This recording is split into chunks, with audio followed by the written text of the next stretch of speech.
In a development that has stunned South Africa and left political analysts scrambling for answers, farmers across the country have reportedly united in a bold, unprecedented movement aimed at protecting their land, livelihoods, and communities. Dubbed by insiders as the Farmers' Uprising, this self-protection initiative has rapidly gained momentum, sending shockwaves through rural areas and the corridors of power in Pretoria alike. According to sources embedded within farming communities, the movement is not a mere protest, it is an organized, highly coordinated mobilization.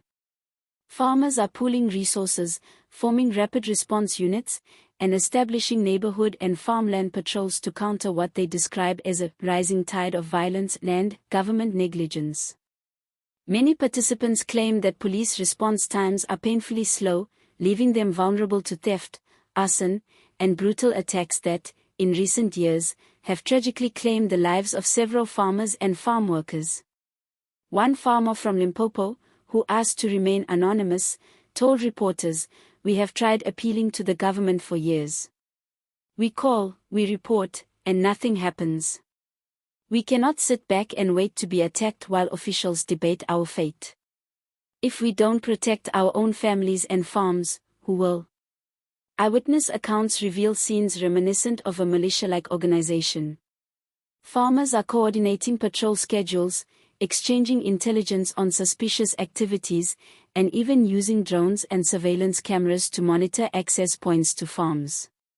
Social media has become a vital tool for the movement, with groups sharing tips on safety, organizing emergency alerts, and broadcasting footage of suspected criminal activity. The unity and discipline on display have alarmed both law enforcement and politicians, with some officials acknowledging that the movement is growing far faster than anticipated. Analysts warn that this movement represents more than just a security response, it is a political statement. The rising anger is directed squarely at President Cyril Ramaphosa and his administration, which critics accuse of failing to protect rural communities. This is a sign that a significant segment of the population feels abandoned, said Dr. Peter van Zyl, a political analyst specializing in rural affairs. When citizens believe the government cannot provide basic protection, they will inevitably organize themselves. This is happening on a massive scale, and it has the potential to reshape the political landscape. The government's response so far has been cautious but firm. Presidential spokespersons have urged farmers to rely on formal law enforcement channels, warning against taking the law into their own hands.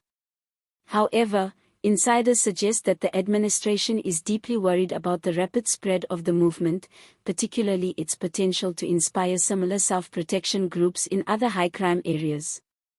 Officials have reportedly held emergency meetings to assess the security implications and explore possible interventions, though details remain scarce.